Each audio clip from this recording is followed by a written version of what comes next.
स्वागत है एक बार फिर आप सभी का आपके अपने YouTube चैनल PS क्लासेस पर। तो दोस्तों, आज के इस वीडियो लेक्चर में हम बात करेंगे जिन छात्रों ने 12th क्लास बायोलॉजी के प्रैक्टिकल के संबंध में DNA टॉपिक तैयार किया है और इसका डायग्राम अपने चार्ट पेपर पर बनाया है। तो आज के इस वीडियो लेक्चर में हम बताएंगे बच्चों, आप लोगों से वाइवा में इस टॉपिक से संबंधित एग्जामिनर द्वारा कौन कौन से सवाल पूछे जाएंगे और आप लोगों को उन क्वेश्चनों को किस प्रकार उनको जवाब देना होगा ताकि आपका वाइवा अच्छे से अच्छा हो सके स्टूडेंट। ठीक है, तो चलिए शुरुआत करते हैं वीडियो लेक्चर की। तो स्टूडेंट, वीडियो लेक्चर शुरू करने से पहले आप लोगों से मेरा विशेष रिक्वेस्ट ये है कि यदि अभी तक आप लोगों ने हमारे चैनल को सब्सक्राइब नहीं किया तो कर लीजिए और वीडियो को लाइक कर दीजिए। तो चलिए शुरुआत करते हैं वीडियो लेक्चर की। ठीक स्टूडेंट, इस टॉपिक से एग्जाम द्वारा वाइवा में जितने संभव सवाल पूछे जाएंगे, ठीक है, उन सवालों को समय बचाने के लिए मैंने पहले ही स्क्रीन पर लिख रखा है। ठीक है, अब मैं बारी बारी से बच्चों इन क्वेश्चनों को पढ़ूंगा और इनके जो आंसर है वो आपको हाथों से बताता चलूंगा। ठीक है, तो चलिए शुरुआत करते हैं वीडियो लेक्चर की। तो देखिए स्टूडेंट, डीएनए का स्ट्रक्चर मैंने स्क्रीन पर बना रखा ताकि आपका वाइवा और अच्छे से मैं समझा पाऊँ आप लोगों को स्टूडेंट। ठीक है, और सही आप लोगों को। ठीक है, अब ये जो फिगर है बच्चों, ये अलग अलग किताबों में अलग अलग प्रकार का हो सकता है। आप ये कंफ्यूजन हो कि हमारे बुक्स में तो ऐसा है, हमारा डायग्राम तो ऐसा बना है, लेकिन आपका जो पर्पज है, बस आपका पर्पज है आपका वाइवा इस टॉपिक से संबंधित बेटर होना चाहिए, अच्छा होना चाहिए। ठीक है, तो चलिए समझते हैं इस टॉपिक को। नेक्स्ट टाइम जब ये डायग्राम आपने बनाया बच्चों, तो सबसे पहले आपसे क्वेश्चन पूछा जाता है, ठीक है, डीएनए। ठीक है, डीएनए की फुल फॉर्म क्या होती है। ठीक है, और आप लोगों को जो डायग्राम आपने बनाया है, तैयार किया है, उसकी फुल फॉर्म क्या होती है। ठीक है, क्योंकि ये तो शॉर्ट फॉर्म है ना, डीएनए शॉर्ट फॉर्म है, तो फुल फॉर्म क्या होगी, डी से क्या होगा, एन से क्या होगा, ए से क्या होगा। तो इस टाइम इसकी जो फुल फॉर्म होती है ये होती है डीऑक्सी। डीऑक्सी में आंसर लिख रहा हूं, इसके सामने याद रखें, आंसर है ये deoxy ribose. Deoxyribose nucleic acid. तो इसकी फुल फॉर्म क्या होती है, डीएनए की फुल फॉर्म होती है डीऑक्सीराइबोज न्यूक्लिक एसिड। ठीक है, जहां डी से आपका ये हो गया डी, ठीक है, एन से हो गया कुछ आपका एन, ये न्यूक्लिक हो गया, और जैसे मतलब क्या हो गया आपका एसिड हो गया, तो डीएनए। तो फुल फॉर्म क्या बनी बच्चों, डीऑक्सीराइबोज न्यूक्लिक एसिड बनी। ठीक है स्टूडेंट, अच्छा। अब देखिए स्टूडेंट, दूसरा क्वेश्चन क्या पूछा जाएगा इसके अंदर कि डीएनए के अंदर कौन सी शुगर यानी कौन सी शर्करा पाई जाती है। तो एक तो होता है आपका डीएनए, एक होता है बच्चों आपका आरएनए। ठीक है, आपने टॉपिक तैयार किया है डीएनए। ठीक है, तो मैं आरएनए के लिए भी बताऊंगा अभी, लेकिन सबसे पहले आप जाते तो पूछा जाएगा, आपसे यही पूछा जाएगा कि डीएनए के अंदर कौन सी शुगर यानी कौन सी शर्करा पाई जाती है। ठीक है, तो उसका नाम बच्चों वो यही लिखा देगा, इसके नाम में आ रहा होती है। इसी क्वेश्चन का आंसर बच्चों ये हो जाएगा डीऑक्सीराइबोस। क्या होती है बच्चों, डीऑक्सीराइबोस शर्करा इसके अंदर पाई जाती है। डीएनए के अंदर कौन सी शर्करा पाई जाती है बच्चों, डीऑक्सीराइबोस। यानी दूसरे क्वेश्चन का आंसर आपकी इसकी फुल फॉर्म में छुपा हुआ है। ठीक है, तो डीएनए के अंदर कौन सी शर्करा पाई जाती है, कौन सी शुगर पाई जाती है बच्चों, डीऑक्सीराइबोस। डीऑक्सीराइबोस। अगर ये क्वेश्चन बच्चों आपसे आरएनए के लिए पूछ दिया जाता कि आरएनए में कौन सी शर्करा आती है बच्चों, आरएनए के लिए अगर ये पूछ दिया था कि आरएनए में कौन सी शर्करा होती है, ठीक है, तो इसके अंदर केवल क्या होती है बच्चों, केवल राइबोस होती है। कौन सी, केवल राइबोस शर्करा उसके अंदर होती है। ठीक है, तो आरएनए के लिए अगर पूछा जाए तो क्या हो जाएंगे आप, केवल राइबोस। कौन सी बच्चों, राइबोस। डीएनए पूछे तो डीऑक्सीराइबोस। मैं तो मैं आपको समझ में आई होगी, बहुत इंपॉर्टेंट है, चीज को याद रखना है। ठीक है, क्वेश्चन नंबर 3। क्वेश्चन नंबर 3 है डीएनए कहां पाया जाता है। डीएनए कहां पाया जाता है। ठीक है, इसका आंसर मैं लिख रखा केंद्रक के क्रोमेटिन सूत्रों में। केंद्रक के क्रोमेटिन सूत्रों में। अगर आपने केंद्रक भी बता दिया ना, केंद्रक में ही पाया जाता, तब भी आपका आंसर ठीक हो जाएगा। क्या होता है केंद्रक में, आपको बता रहा हूं। मान लीजिए कोई आपके कोई सेल है यानी कोशिका है, कोशिका में कोई क्या केंद्रक होता है, और केंद्रक के बच्चे एक स्थान होता है जिसको हम बोलते हैं क्रोमेटिन सूत्र। क्या बोलते हैं, क्रोमेटिन सूत्र। तो यहीं पर पाया जाता है आपका बच्चों डीएनए, यहीं पाया जाता बच्चों का डीएनए। ठीक है, यानी ये कोशिका यानी सेल हो गया, ये आपका केंद्रक हो गया। केंद्रक के अंदर क्या होता है बच्चों, क्रोमेटिन सूत्र होते हैं, उसके अंदर ये पाया जाता है कौन, डीएनए। बस आप लोगों को मित्रता में आपको समझ में आई होगी। ठीक है, और इसका दूसरा अभी बता सकते हैं माइटोकॉन्ड्रिया में भी ये पाया जाता है। माइटोकॉन्ड्रिया में कुछ इसको पाया जाता है, लेकिन आप सबसे पहले आप इसको बताएंगे तो ये आपका ज्यादा बेटर आंसर होगा। ठीक है, अच्छा। अब देखिए स्टूडेंट, क्वेश्चन नंबर 4 है डीएनए का कार्य क्या है। डीएनए का कार्य क्या होता है, ये आपसे पूछा जा सकता है कि डीएनए किस काम आता है, डीएनए का क्या कार्य है। तो डीएनए का जो सबसे मुख्य कार्य होता है बच्चों, आनुवांशिक लक्षणों को पुरानी पीढ़ी से नई पीढ़ी तक पहुंचाना होता है। बस आप लोग को इसका आंसर क्या देंगे, डीएनए का जो मुख्य कार्य होता है बच्चों, अनुवांशिक लक्षणों को पुरानी पीढ़ी से नई पीढ़ी तक पहुंचाना होता है।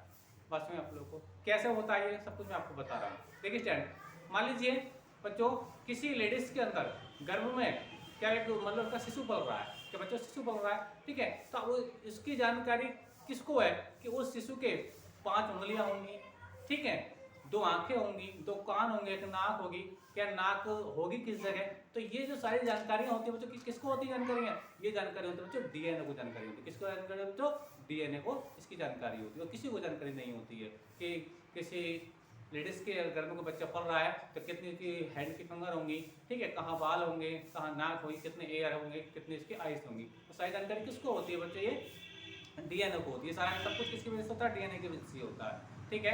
तो मैं आपको बता रहा था कि डीएनए का कार्य क्या है। तो डीएनए का बच्चे यही कार्य होता है कि ये अनुवांशिक लक्षणों को पुरानी पीढ़ियों से नई पीढ़ियों तक पहुंचाने का काम करता है, ठीक है स्टूडेंट।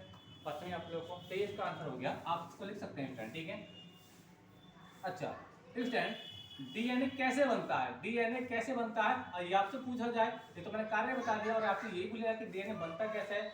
तो मैंने आप लोगों को इसका आंसर है बच्चों, ये बहुत सारे न्यूक्लियोटाइड से मिलकर बनता है, बहुत सारे न्यूक्लियोटाइड से मिलकर बना होता है। अभी न्यूक्लियोटाइड क्या होते हैं, ठीक है, उसका भी देखिए मैंने क्वेश्चन लिख रखा है। न्यूक्लियोटाइड को मैं आपको बताऊंगा, लेकिन आपसे केवल इतना पूछा जाए कि डीएनए कैसे बनता है, तो आप इसको बताएंगे कि डीएनए बहुत सारे न्यूक्लियोटाइडों से मिलकर के बना होता है। तो यहाँ आंसर हो गया। और आपसे और आगे पूछ लिया जाए कि न्यूक्लियोटाइड क्या होते हैं, तब मैं आपको आगे बताऊंगा, ठीक है, वो मैंने क्वेश्चन लगा रखा है, ठीक है। तो कैसे बनता है, ये बहुत सारे न्यूक्लियोटाइडों से मिलकर के बना होता है। मैं लिख देता हूं उसका नाम, न्यूक्लियोटाइड्स। ये बहुत सारे न्यूक्लियोटाइड से मिलकर के बनता है, ठीक है। अच्छा, अभी क्वेश्चन नंबर 6 क्या है, डीएनए की संरचना कैसी होती है, डीएनए की संरचना कैसी होती है, ठीक है। तो डीएनए की जो संरचना होती है बच्चों कहती है द्विकुंडलित संरचना, द्विकुंडलित, जिसको बोलते हैं डबल हेलिक्स मॉडल या डबल हेलिक्स स्ट्रक्चर, यानी ये जो आप देख पा रहे हैं, ठीक है। तो डीएनए की जो संरचना होती है बच्चों कैसी होती है, द्विकुंडलित संरचना होती है, डबल हेलिक्स स्ट्रक्चर होती है। कैसी होती है बच्चों, मैं लिख देता हूं, देखिए द्विकुंडलित, ये जो स्ट्रक्चर आप देख पा रहे हैं क्या है, द्विकुंडलित है, द्विकुंडलित, ठीक है। इस बात का रखना है, डीएनए की संरचना कैसी होती है बच्चों, द्विकुंडलित होती है। अगर ये आरएनए के लिए पूछ लिया जाए कि आरएनए की संरचना कैसी होती है, तो बच्चों आरएनए की होती है एकल कुंडलित, एकल कुंडलित, ये होती है बच्चों द्विकुंडलित, ठीक है। यानी आरएनए के लिए इस टाइप का डायग्राम मिलता है, इस टाइप से, ये है आरएनए, जबकि ये क्या बच्चों डीएनए है। तो ये डबल कुंडलित है, इधर से भी चल रहा है, इधर से भी चल रहा है, ठीक है। तो ये आरएनए और ये आपका डीएनए, डीएनए की जो संरचना बच्चों क्या होती है, द्विकुंडलित होती है, और आरएनए की जो होती है बच्चों आपकी एकल कुंडलित होती है। क्या होती है बच्चों, एकल कुंडलित होती है। समझ में आ रहा है, मुझे पता आपको समझ मेरी बात आ रही होगी, ठीक है। नेक्स्ट क्वेश्चन चलते हैं, देखिए आगे वही बात कि न्यूक्लियोटाइड्स क्या होते हैं, न्यूक्लियोटाइड्स क्या होते हैं बच्चों। देखो ये जो आप फिगर देख पा रहे हैं, ये जो इकाइयां देख पा रहे हैं, ये जो आप ये इकाइयां देख पा रहे हैं बच्चों, इन्हीं को हम क्या बोलते हैं, न्यूक्लियोटाइड बोलते हैं। इन्हीं संरचना को, इन्हीं इकाइयों को हम क्या बोलते हैं, न्यूक्लियोटाइड बोलते हैं। अभी किस किस चीज से मिलकर के बनती है वो मैं आपको बता रहा हूँ, वो बहुत इंपॉर्टेंट है कि न्यूक्लियोटाइड किस चीज से मिलकर बनता है, ठीक है, वो आपको बता रहा हूँ। अब यहाँ तक आप स्क्रीनशॉट ले लीजिए, मैं थोड़े से क्वेश्चन यहाँ पर इसके रफ करूंगा, ठीक है। जो आंसर मैंने आपको बता दिए, स्क्रीनशॉट ले लें, आप नोट कर लें, ठीक है। और मैं आपको बताऊंगा कि न्यूक्लियोटाइड कैसे बनता है, यानी ये किस किस चीज से मिलकर के बना होता है, तभी आपको पता चल जाएगा कि डीएनए कैसे बनता है। तो डीएनए कैसे बनता है बच्चों, देखो ना, तो डीएनए जो बनता है न्यूक्लियोटाइड से बनता है, मिलकर के बनता है बहुत सारे न्यूक्लियोटाइड से। तो अब हम देखेंगे कि न्यूक्लियोटाइड से कैसे बनता है, ठीक है। तो चलिए आप इसका स्क्रीनशॉट ले लीजिए, मैं इसको रफ कर रहा हूँ, ठीक है, थोड़ा ऊपर से, चलिए हटा दो इसको। तो देखिए अब बात हम करेंगे न्यूक्लियोटाइड क्या होते हैं, कैसे बनते हैं। देखिए स्टैंड, तो देखिए स्टैंड, न्यूक्लियोटाइड, तो बच्चों न्यूक्लियोटाइड के अंदर बच्चों 3 चीजें होती हैं। बच्चों कितनी चीजें होती है न्यूक्लियोटाइड के अंदर बच्चों, 3 चीजें होती हैं। कौन सा क्वेश्चन बता रहा हूँ आप लोगों को, ये बता रहा हूँ, क्वेश्चन नंबर 7। देखिए न्यूक्लियोटाइड,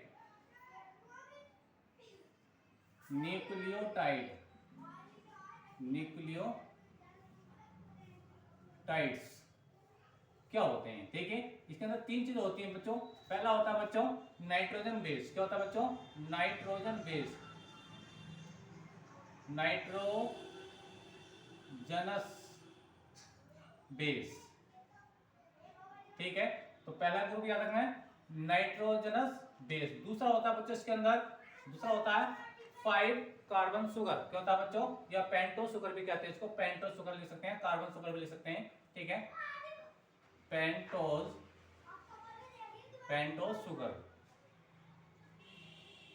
जिसे हमने अभी डीऑक्सीराइबोस के नाम से जाना था, वही इसी का नाम मैं बता रहा हूँ, ठीक है। और तीसरा बच्चा होता है आपका फॉस्फेट ग्रुप, क्या होता है बच्चों, फॉस्फेट ग्रुप, क्या होता है फॉस्फेट ग्रुप, बहुत इंपॉर्टेंट बात याद रखना, फॉस्फेट ग्रुप, GROUP ग्रुप। तो बच्चों न्यूक्लियोटाइड्स जो बनते हैं वो किस में बनते हैं बच्चों, वो आपके नाइट्रोजनस बेस, नंबर 1, नंबर 2 आपका पेंटोस शुगर, इसे कार्बन शुगर भी कह सकते हो, नंबर 3 होता है बच्चा आपका पेंटोस ग्रुप। पेंटोस ग्रुप में कौन सा होता है, pentose phosphate group, phosphate group, हाँ, तो फास्फेट ग्रुप क्या होते हैं आपने पढ़ा होगा, PO4O3 नेगेटिव, ये है बच्चों आपका फॉस्फेट ग्रुप, क्या होता है बच्चों, याद रखना, फॉस्फेट ग्रुप क्या है बच्चों, PO4O3 माइनस, ठीक है स्टूडेंट। अच्छा, एक बात मैं आपको बताता चलूं कि डीएनए जो होता है, डीएनए पे जो चार्ज होता है वो बच्चों नेगेटिव चार्ज होता है, डीएनए पे जो चार्ज होता है वो नेगेटिव चार्ज होता है, वो नेगेटिव चार्ज किस वजह से होता है, जो डीएनए है इसका जो इस पर जो आवेश होता है वो नेगेटिव आवेश होता है, वो किस कारण होता है बच्चों, वो इसी फास्फेट आयन के कारण होता है, ये जो नेगेटिव आप साइन देख पा रहे हैं इसी की वजह से बच्चों डीएनए पे नेगेटिव चार्ज होता है, ये बात याद रखना, बहुत इंपॉर्टेंट बात है, ठीक है।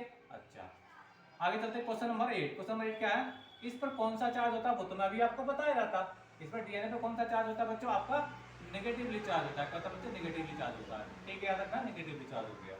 क्वेश्चन नंबर 9 देख क्या है, डीएनए में कौन सा बेस पाया जाता है, डीएनए में कौन सा बेस, तो देखिए डीएनए में होता है बच्चों आपका नाइट्रोजन बेस, क्या होता है बच्चों, नाइट्रोजन बेस। अब ये बच्चों दो भागों में बटा हुआ था, इसको मैं समझा रहा हूँ, बहुत इंपॉर्टेंट है बच्चों, डीएनए में कौन सा बेस होता है, तो मैंने आपको बताया था, तो डीएनए बच्चों कौन सा बेस होता है, नाइट्रोजन बेस होता है, ठीक है, और ये दो प्रकार का बटा हुआ होता है, अगर ध्यान से समझे, बहुत इंपॉर्टेंट मैं आपको बात बता रहा हूँ, ठीक है, ये बहुत इंपॉर्टेंट चीज है बच्चों, ये कई बार एग्जाम में पूछा गया है कि, तो देखिए स्टूडेंट कि जो आपका डीएनए होता है इसमें कौन सा बेस होता है, देखिए मैं अच्छे से इसका स्ट्रक्चर बना के समझाऊंगा आप लोगों को, ठीक है, डीएनए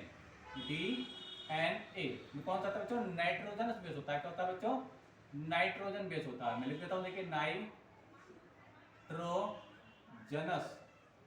बेस, ठीक है। अब ये बच्चों ये कैसे बटा हुआ है, दो भागों में बटा हुआ होता है, देखिए कैसे कैसे बढ़ता है, बहुत इंपॉर्टेंट बात है, ये जो आप यहाँ पे फिगर में देख पा रहे हो ATGC, यही मैं आपको बताने जा रहा हूँ, ठीक है। तो पहला होता है बच्चों आपका प्यूरिन, क्या होता है बच्चों, प्यूरिन, क्या होता है बच्चों, प्यूरिन होता है, और दूसरा होता है बच्चों आपका प्रिमिडीन, क्या होता है बच्चों, प्रिमिडीन, क्या होता है बच्चों, प्रिमिडीन होता है, ठीक है। अच्छा, अब इसमें क्या होता है, इसमें क्या होता है बच्चों, इसमें होते हैं बच्चों ये जो आप ए देख पा रहे हो, एक तो होता है ए, ठीक है, और दूसरा होता है बच्चा आपका जी, क्या होता है जी, ठीक है। ए का मतलब क्या है, एडिनिन है, मैं लिख देता हूँ इसको, याद रखना, बहुत इंपॉर्टेंट बात है बच्चों, एडिनिन, और जी का मतलब बच्चों ग्वानिन, ठीक है स्टूडेंट। अच्छा, अगर मैं बात करूं प्रीडिन में कौन कौन से होते हैं, तो टी और सी होता है, टी और बच्चे क्या होता है, सी होता है, टी फोर होता है बच्चा आपका थायमीन, क्या होता है बच्चा, टी फोर थायमीन, ठीक है स्टूडेंट, और सी फोर होता है बच्चा आपका साइटोसिन, क्या होता है, साइटोसिन होता है बच्चा, क्या होता है, साइटोसिन होता है, ठीक है। मुझे आपको समझ में आ रही होगी, मैंने आपको बताया कि डीएनए में कौन सा बेस होता है, तो बच्चा नाइट्रोजन बेस होता है, ठीक है, दो भागों में बटा होता है, प्यूरिन और प्रिमिडीन। प्यूरिन में क्या होता है बच्चों, ए और जी होते हैं, ए फॉर एडेनिन और जी फॉर ग्वानिन, ठीक है। प्रीडिन में क्या होता है बच्चों, प्रिमिडीन में टी फॉर थायमीन होता है, सी फॉर क्या होता है बच्चों, साइटोसिन होता है, ठीक है। अगर मैं बॉन्ड की बात करूं बच्चों, तो ए और टी के बीच में, यानी ए और टी के बीच में जो डबल बॉन्ड होता है, ठीक है, और जी और सी के बीच में ट्रिपल बॉन्ड होता है, ठीक है। ये बहुत इंपॉर्टेंट बात है बच्चों, देखिए ए और एडेनिन और थायमीन के बीच में डबल बॉन्ड होता है, यानी ए और टी के बीच में डबल बॉन्ड होगा, और जी और सी के बीच में ट्रिपल बॉन्ड होगा, और ये जो बॉन्ड होते हैं बच्चों ये आपके हाइड्रोजन बॉन्ड होते हैं। आपसे पूछा जाए कि डीएनए में कौन से बॉन्ड पाए जाते हैं, तो डीएनए में बच्चों हाइड्रोजन बॉन्ड पाए जाते हैं, ठीक है। ध्यान रखना, ये जो बॉन्ड है हाइड्रोजन बॉन्ड है, ए और टी के बीच में डबल बॉन्ड, और जी और सी के बीच में ट्रिपल बॉन्ड होता है। समझ में आई आप लोगों को मेरी बात, चलिए बात करते हैं क्वेश्चन नंबर 10। क्वेश्चन नंबर 10 क्या है, इसमें कौन से बंध बनते हैं, तो मैं आपको बताता, इनमें बच्चों हाइड्रोजन बंध बनते हैं, क्या बनते हैं बच्चों, हाइड्रोजन बॉन्ड बनते हैं, हाइड्रोजन बॉन्ड, ठीक है।